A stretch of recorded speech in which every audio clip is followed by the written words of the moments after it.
The proposal Victoria Sterling adjusted the last of the white roses in the tall crystal vase, stepping back to admire her work with an artist's eye.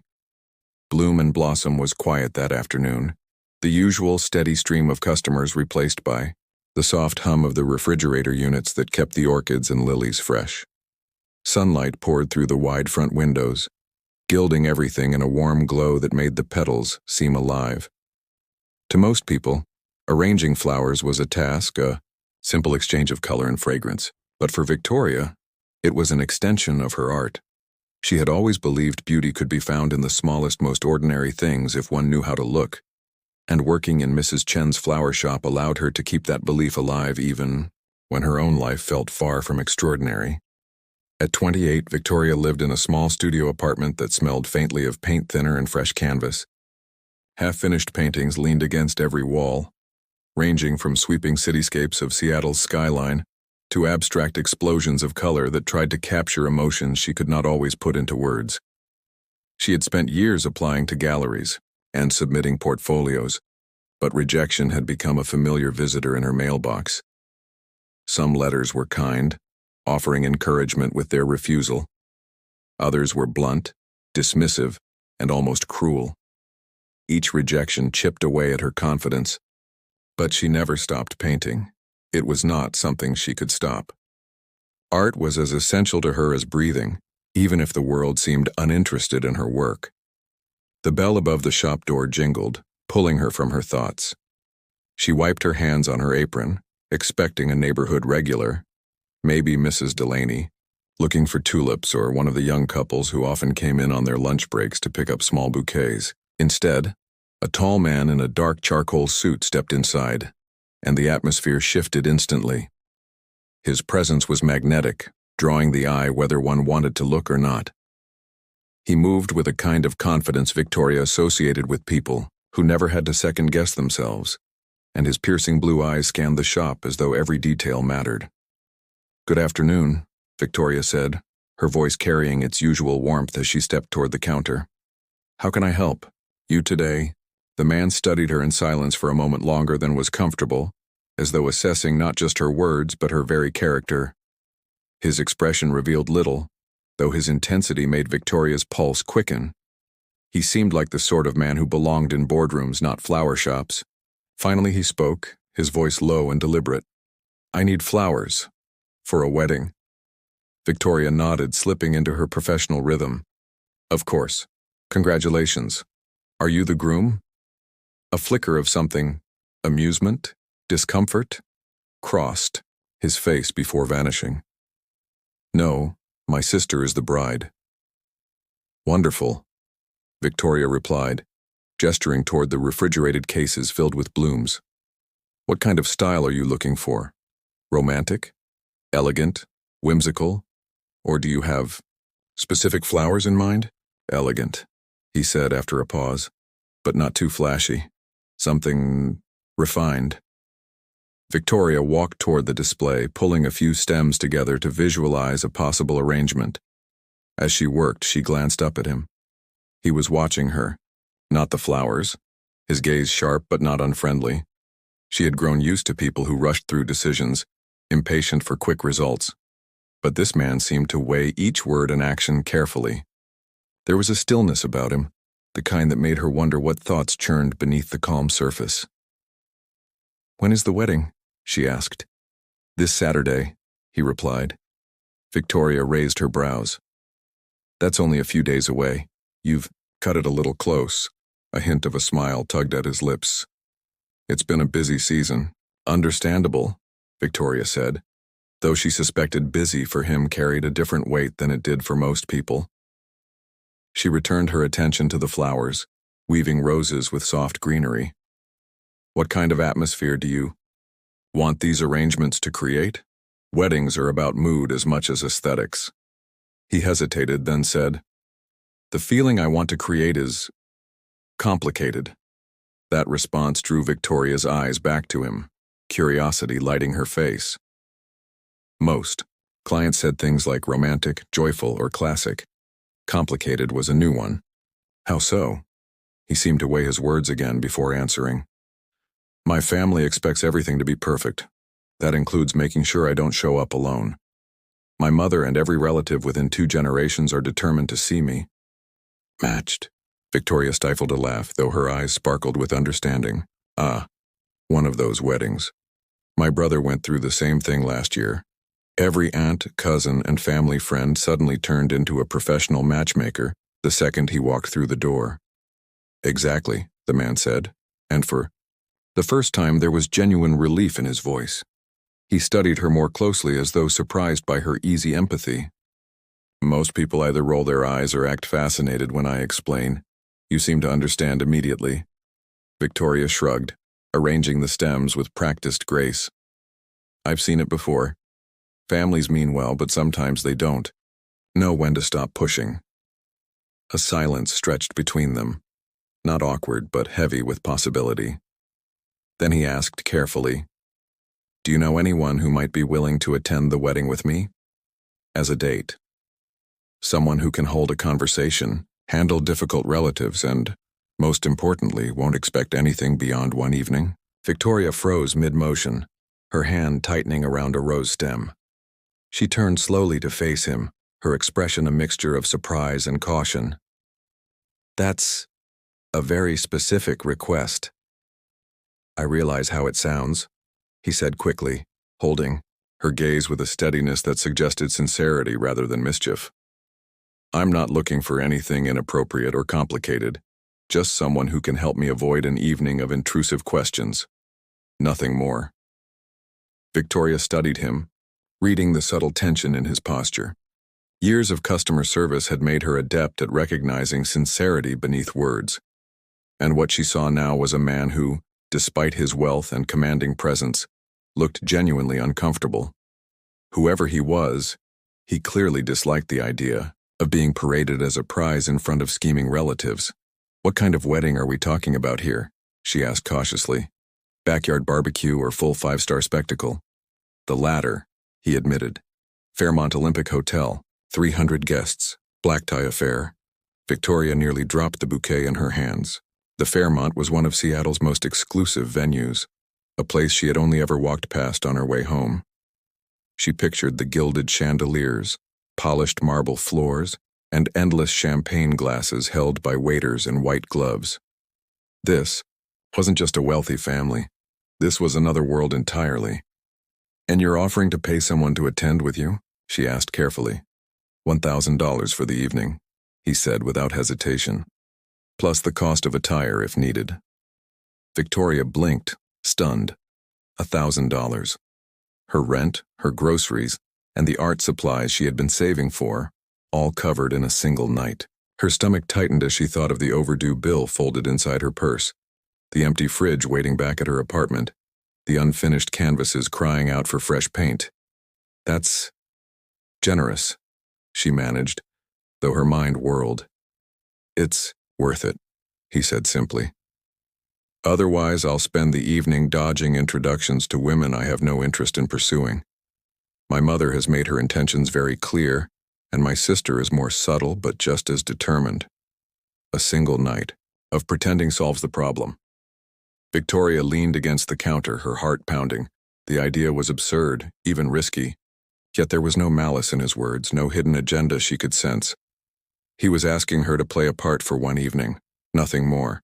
And the money would change everything for her, at least for a while. "I'd need to know the details," she said slowly. "What would be expected of me? What kind of story would we tell?" Relief softened his features, as though her willingness to consider it lifted a weight from his shoulders. "We could say we met here when I came to order flowers. It's true, after all. As for expectations, just conversation, maybe some hand-holding for appearances, nothing beyond what you're comfortable with." Victoria exhaled, staring at the flowers she had been arranging moments before. She thought of Mrs. Chen, who had given her this job and treated her like family. She thought of her little apartment, where the walls seemed to close in tighter each month as the rejections piled up. She thought of the paintings waiting in silence, each one a fragment of her soul left unseen. "I'm an artist," she said suddenly, as though needing him to understand who she really was. "I'm not whatever your family expects me to be." I don't come from money. I don't even own a dress that would be acceptable at a place like the Fairmont. His blue eyes softened. Then let me take care of that. This isn't about who you are or aren't. It's about helping each other. I need someone to stand beside me for one night. You need something this arrangement can give you. There's no judgment here. Victoria's pulse raced as she searched his face for signs of arrogance or pity. Instead, she found only earnestness. A man used to getting what he wanted, but still capable of speaking with honesty. She realized in that moment that her life was about to change. Not forever, perhaps not even for long, but certainly for now. And maybe, she thought, just maybe stepping into someone else's world for one evening could open doors she had never dared to knock on. The wedding entrance. The Fairmont Olympic Hotel shimmered in the evening light like a palace carved out of marble and gold. Tall windows reflected the setting sun, while uniformed attendants hurried along the front steps to open doors for guests arriving in sleek black cars and shining limousines. Inside, the ballroom was transformed into a dream of candlelight, crystal chandeliers and flowers arranged with precision in towering glass vases. Musicians tuned their instruments in the corner, filling the air with fragments of violins and cellos. Waiters carried trays of champagne flutes through the hall, their polished shoes tapping softly against the marble floors. It was not just a wedding, it was a spectacle, the kind of event designed to remind everyone present of the Blackwood family's wealth, power, and status. Victoria had never felt more out of place in her life. The gown she wore, an elegant, midnight blue dress with a sweeping neckline and a skirt that fell in smooth folds to the floor, fit her perfectly, thanks to the boutique Alexander's assistant had taken her to 2 days earlier. The dress shimmered faintly under the golden lights, and the silver earrings Alexander had insisted she wear sparkled against her auburn hair, which was pinned in an elaborate updo she barely recognized as her own. When she had looked at herself, in the mirror earlier that evening, she had almost gasped. The woman staring back at her did not look like Victoria Sterling, the struggling artist who painted until dawn in a drafty studio apartment. She looked like someone who belonged in this glittering world. And yet, as the chauffeur opened the door to the sleek black car, and she stepped out onto the red-carpeted entryway, she felt her heart pounding in her throat. Alexander was at her side immediately, his hand firm and steady as he guided her out of the car. He looked devastatingly handsome in his tailored tuxedo, every line of fabric cut to perfection, his dark hair styled neatly, his piercing blue eyes unreadable. The moment the cameras of the press stationed outside the hotel spotted him, flashes erupted like tiny bursts of lightning. The Blackwoods were one of Seattle's most influential families, and every society column wanted pictures of the wedding of the season. But tonight their attention was not just on Alexander. It was on the mysterious woman holding his arm. "Smile," Alexander murmured, leaning close enough that his breath brushed against her ear. "But don't look at the cameras too long. You'll blind yourself." Victoria forced a smile, lifting her chin just slightly as they walked toward the grand entrance. She had rehearsed this moment in her head countless times over the past 2 days, but nothing could have prepared her for the roar of voices, the clicking of cameras, the way the crowd seemed to lean in as though trying to peel away the layers of her identity with their eyes. She held onto Alexander's arm like an anchor, focusing on the steady rhythm of his stride. Inside the ballroom, the shift was immediate. Whispers followed them through the doors, guests nudging one another and tilting their heads to catch a better look at the unfamiliar woman on the arm of one of Seattle's most eligible billionaires. Victoria felt the weight of every gaze pressing down on her, but she kept her steps smooth, her back straight, her expression calm. She reminded herself of the paintings she had studied of queens and empresses, women who held entire rooms in thrall, not because of their beauty alone, but because of the way they carried themselves. "Who is she?" she heard one guest whisper. "She must be European," another speculated. "Look at the elegance in her posture." "She's stunning," someone else murmured. "Where did Alexander find her?" The irony almost made Victoria laugh.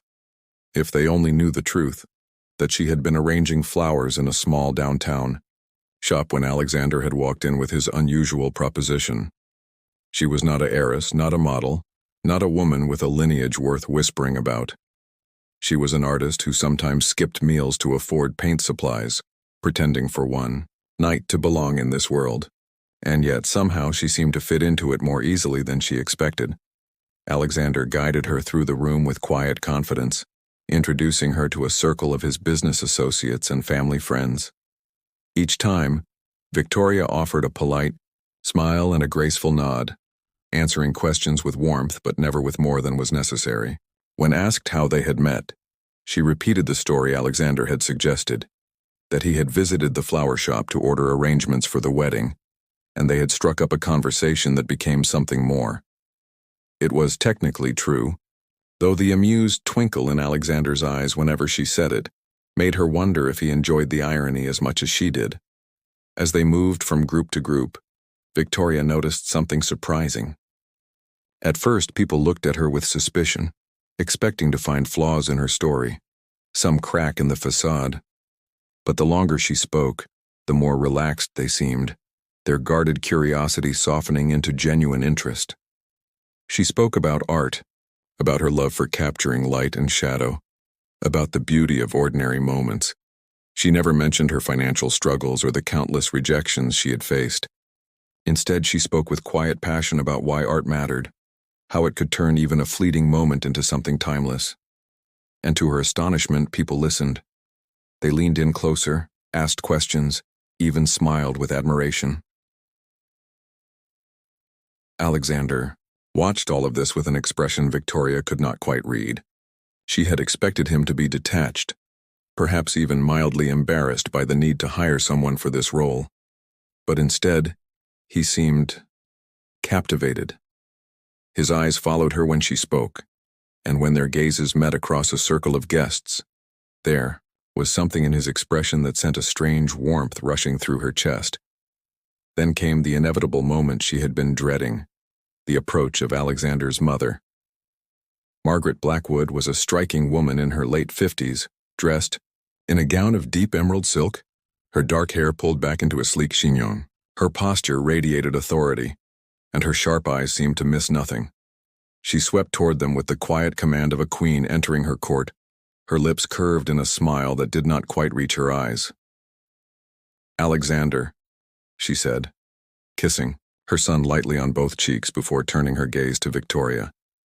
"And who is this lovely companion you've brought with you?" "Mother, this is Victoria Sterling," Alexander said smoothly. "We met a few weeks ago. She's an artist." Victoria offered her hand, willing it not to tremble. "It's a pleasure to meet you, Mrs. Blackwood." The older woman's hand was cool in hers, her grip firm. "An artist," she repeated, her tone neutral. "How refreshing. And how exactly did you and my son meet?" "At the flower shop," Victoria replied calmly. "He came in to order arrangements for the wedding, and we started talking." Mrs. Blackwood's eyes narrowed slightly, though her smile never faltered. "I see. And how long have you two been acquainted?" "Long enough to discover how much I admire your son," Victoria said, keeping her tone light but respectful. For the first time, Margaret's composure cracked, her brows lifting ever so slightly, as though she had not expected such a poised answer. She studied Victoria for a moment longer before inclining her head. "Well, I look forward to getting to know you better this evening." As she swept away, Victoria exhaled slowly, feeling her heart race. Alexander's hand brushed hers lightly, a subtle reassurance, and when she glanced up at him, he gave her the smallest nod of approval. "You handled that perfectly," he murmured. Victoria smiled faintly. "I wasn't sure I would." "You did better than I expected," he said, his lips curving. "And believe me, that's saying something." For the first time since stepping into the ballroom, Victoria felt a flicker of confidence. Maybe she could survive this night after all. Maybe, just maybe, she could even enjoy it. But as the evening stretched on, as the music swelled and the dance floor filled, Victoria began to notice the way certain guests, especially the women, watched her with narrowed eyes and whispered comments. She could feel the undercurrent of jealousy, the suspicion that this unknown woman had captured Alexander Blackwood's attention in a way none of them had managed. and though she kept her expression serene, she sensed that the night was far from over, and that her greatest challenge had yet to arrive. The performance turns real dinner was served in waves of artistry, each course as much a visual masterpiece as a culinary one. Silver-domed trays revealed dishes painted with sauces in elegant swirls, garnished with edible flowers and herbs cut so precisely they looked almost unreal. The clinking of fine crystal glasses, the hum of conversations blending with the strains of the string quartet, and the faint laughter rising from different tables created an atmosphere that was equal parts dazzling and suffocating. For Victoria, who was more accustomed to takeout containers eaten cross-legged on her apartment floor while staring at unfinished canvases, the evening felt like a dream balanced dangerously close to a nightmare. Alexander had insisted they sit at the family table, a bold move that placed her directly in the line of scrutiny. On her right sat Margaret Blackwood, whose polite smile never wavered but whose sharp eyes studied every flicker of expression on Victoria's face. On her left was Alexander himself, poised and confident, as if the whispers floating around the room didn't exist. Across from them sat the bride, Isabella Blackwood, radiant in her white gown as she laughed with her new husband. Every so often, Isabella's eyes would flick toward Victoria with a mixture of curiosity and amusement, as though trying to piece together the puzzle of her brother's mysterious companion. Despite the pressure, Victoria found her footing surprisingly quickly. When the conversation turned to art, she spoke with quiet passion, describing how she found beauty in ordinary moments, the way sunlight fractured on rain-slicked streets, or how shadows curved along the edges of a window frame at dusk. She told a brief story about a painting she had once made of a child chasing pigeons in a park, capturing the fleeting joy of motion. Her words painted pictures in the air, and to her astonishment, even Margaret leaned slightly closer to listen. The table, filled with some of Seattle's most powerful people, grew hushed as she spoke, captivated not by her status but by the sincerity in her voice. Alexander watched her with an expression that shifted gradually over the course of the evening. At first his gaze was calculating, as though making sure she performed the role convincingly enough to shield him from his family's probing eyes. But as Victoria spoke with such natural grace, his expression softened. He no longer looked at her as a hired partner, but as someone who belonged here in her own right. For the first time in years, he wasn't performing for his family. He was watching someone else do it effortlessly, and somehow making him look better by association. The waiters poured wine into crystal glasses and the conversation swelled again. Across the table, Isabella leaned forward, her eyes dancing with mischief. "So, Victoria," she said, her tone teasing but not unkind. "Tell me, how did you manage to charm my brother? He's not exactly known for being approachable." The question earned a ripple of laughter from the table, and Alexander's lips twitched in a faint smile. Victoria met Isabella's gaze steadily, then let her lips curve into a smile. "Honestly, I think he charmed himself.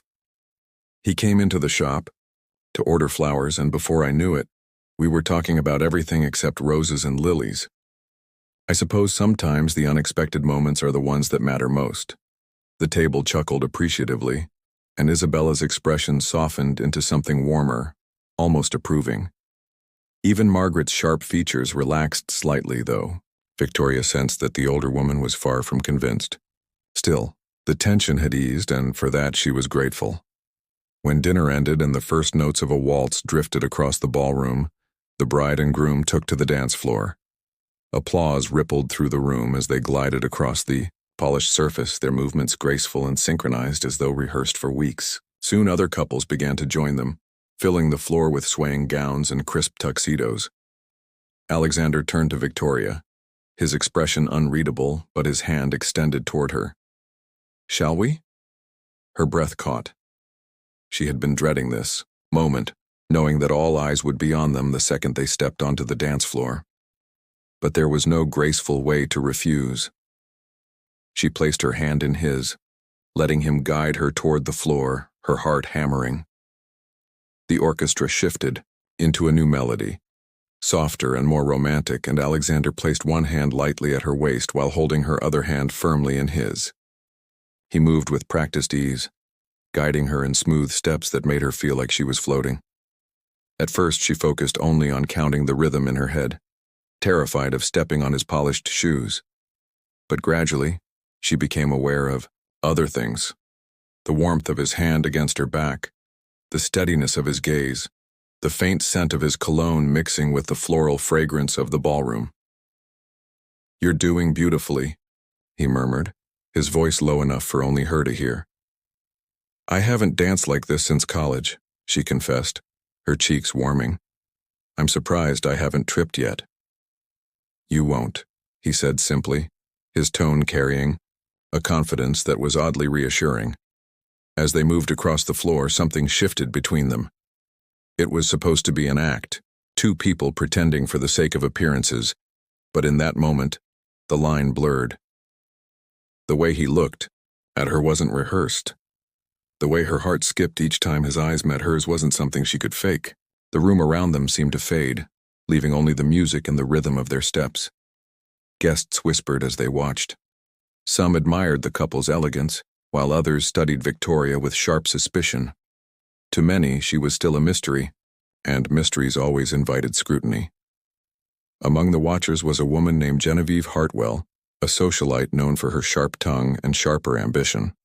She had once been rumored to be Alexander's romantic interest, though nothing had ever been confirmed. Watching him now, utterly absorbed in his dance with Victoria, ignited a flare of jealousy that she could not contain. When the dance ended and the crowd applauded, Alexander guided Victoria back to the table. But before they could sit, Genevieve intercepted them, her smile wide and false. "Alexander," she purred, leaning in just a little too close. "You've been hiding this beauty from us, aren't you going to introduce me?" "Genevieve," Alexander said coolly. "This is Victoria Sterling, Victoria Genevieve Hartwell." Victoria offered her hand politely, but Genevieve barely touched it before withdrawing, her eyes glinting with challenge. "Sterling, was it? How fascinating. And what exactly is it you do, dear?" "I'm an artist," Victoria replied evenly. "An artist," Genevieve repeated, her tone dripping with condescension. "How charming. Tell me, Alexander, is this serious or just another passing fancy?" The words hung in the air like poison, and Victoria felt every eye nearby turned toward them. She forced herself to remain calm, her smile unshaken, though her pulse thundered in her ears. Alexander's jaw tightened, and for a moment Victoria thought he might respond, but before he could, Genevieve leaned closer, her voice low but sharp enough to cut. "Careful, darling," she said to Victoria. "This world has sharp edges, and not everyone survives the fall." With that, she swept away, leaving a trail of whispers in her wake. Victoria stood frozen, her composure intact but her heart trembling. For the first time that night, she realized the weight of what she had agreed to. It wasn't just about pretending anymore. It was about surviving in a world where envy and ambition could cut deeper than knives.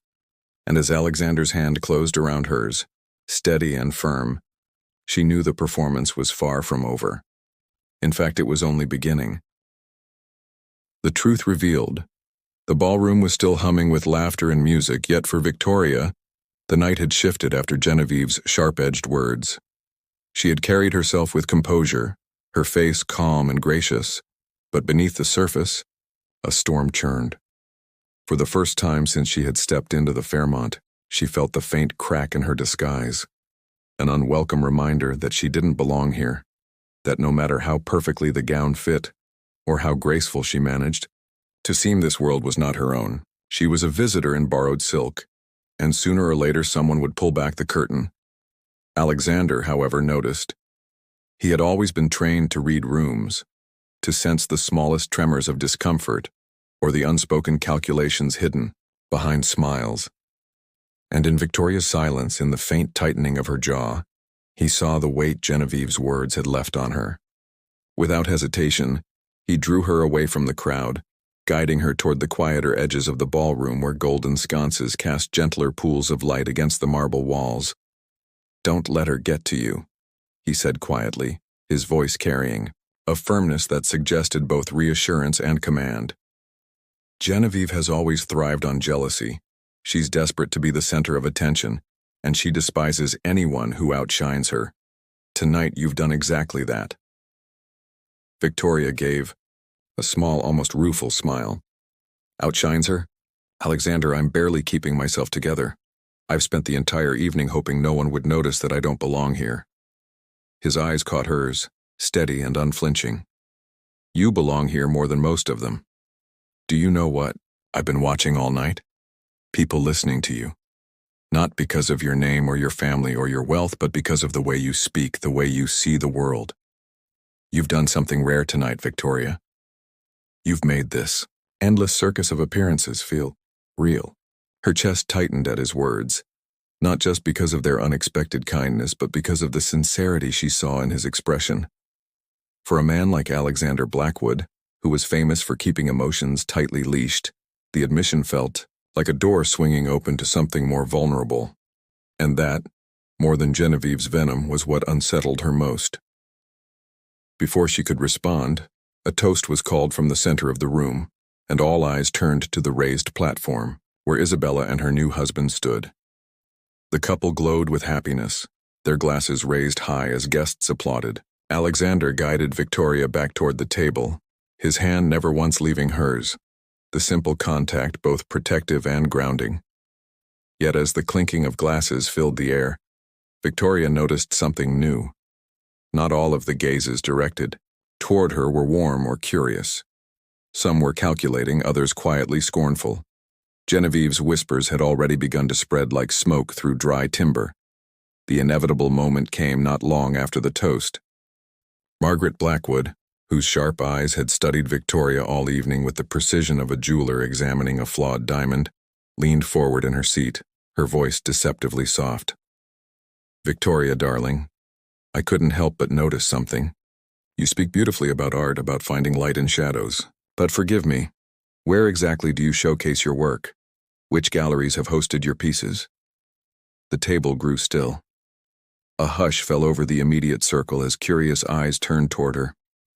Margaret's question was polite, but there was a deliberate edge beneath it.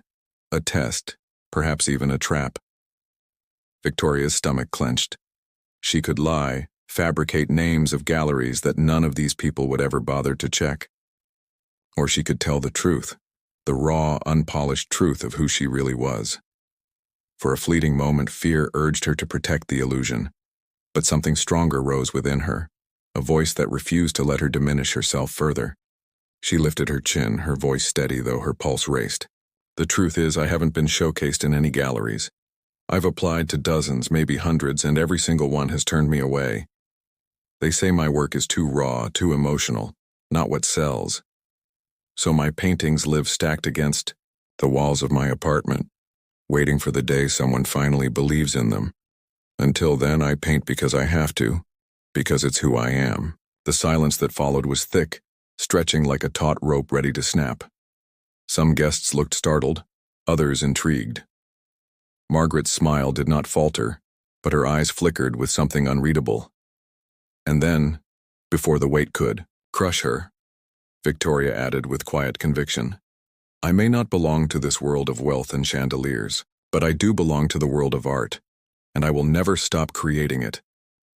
For a moment it seemed the entire ballroom had heard her, even beyond their table. Whispers rippled through the crowd, some admiring, others mocking. But the words that cut through it all came from Alexander. He raised his glass slightly, his voice calm but firm. To courage, he said. The words were simple, but the conviction in them made the silence shatter. Glasses lifted around the table, hesitant at first, then more decisively, until a soft chorus of agreement rose. To courage. Victoria blinked, overwhelmed. She had expected judgment, maybe even ridicule. Instead, she saw respect in the eyes of some guests, curiosity in others. And in Alexander's gaze, she saw something deeper, something that made her chest ache. He wasn't just protecting her, he believed her. But not everyone was pleased. From across the room, Genevieve's eyes burned with fury, and Margaret's faint smile carried a shadow of steel. Victoria had won a small battle, but she sensed the war for acceptance was far from over. Later that evening, as the music swelled again and couples returned to the dance floor, Alexander leaned closer, his voice low. You didn't have to do that. You didn't have to expose yourself like that in front of them. Yes, I did, Victoria said softly. Because if I'm going to stand beside you, even for one night, it has to be as myself, not some polished version they find acceptable. Alexander's hand brushed hers beneath the table, subtle but deliberate. Then you've given them more than any performance ever could. For a moment their eyes locked and the pretense between them faltered.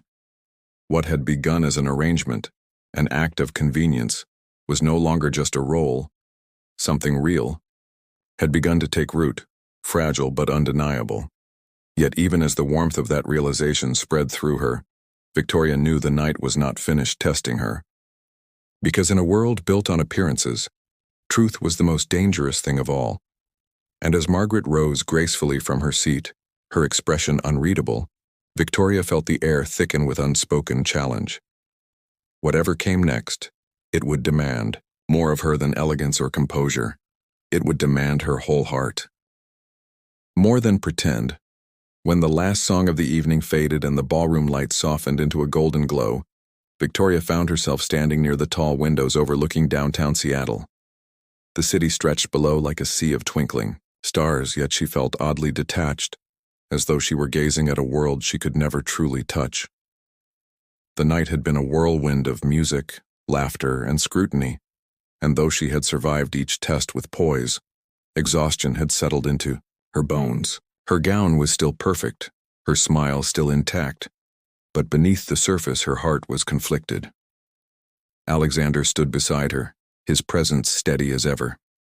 He had not left her side once, not even when Genevieve tried to corner him with cutting remarks or when his mother's questions had grown sharper.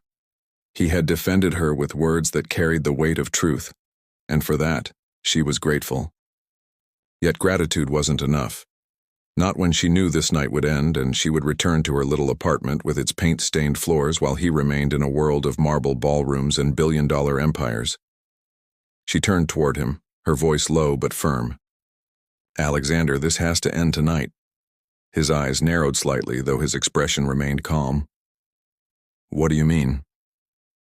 I mean this arrangement, she said, forcing herself to hold his gaze. It worked. You got through the wedding, without being ambushed by your family's matchmaking schemes, and I survived it too. But I can't pretend beyond this evening. This isn't my world, Alexander. I don't belong here, and I won't let myself become a pawn in it. For a long moment he said nothing, studying her with that piercing intensity that had unsettled her from the first day they met. Then finally he nodded once. You're right. This isn't your world. The blunt agreement stung more than she expected. She looked away, blinking rapidly against the burn in her eyes. She had prepared herself for disappointment, but hearing it aloud was harder than she imagined. But, he continued, his voice softer now, that doesn't mean you don't belong with me.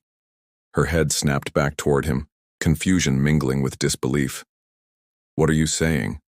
I'm saying, he said slowly as though choosing each word with care, that tonight wasn't just about protecting myself from my family. Somewhere between the introductions and the toasts, it stopped being pretend. You made me see things differently, Victoria. You reminded me what it feels like to be seen, not as a name, not as a fortune, but as a man. I don't want this to end. Her breath caught.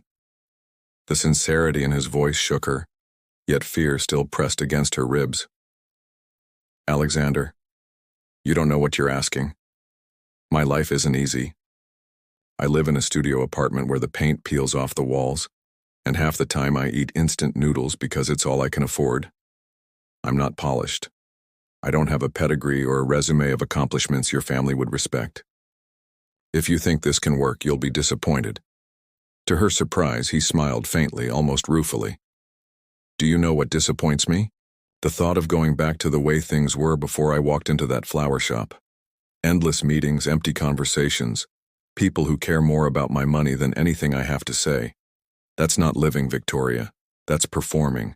Tonight, for the first time in a long time, I felt something real. And it was because of you. She stared at him, her heart warring with her mind. It would be so easy to believe him, to surrender to the warmth in his voice and the intensity in his eyes. But reality loomed large, a shadow she could not ignore. She stepped back slightly, shaking her head. I can't, Alexander.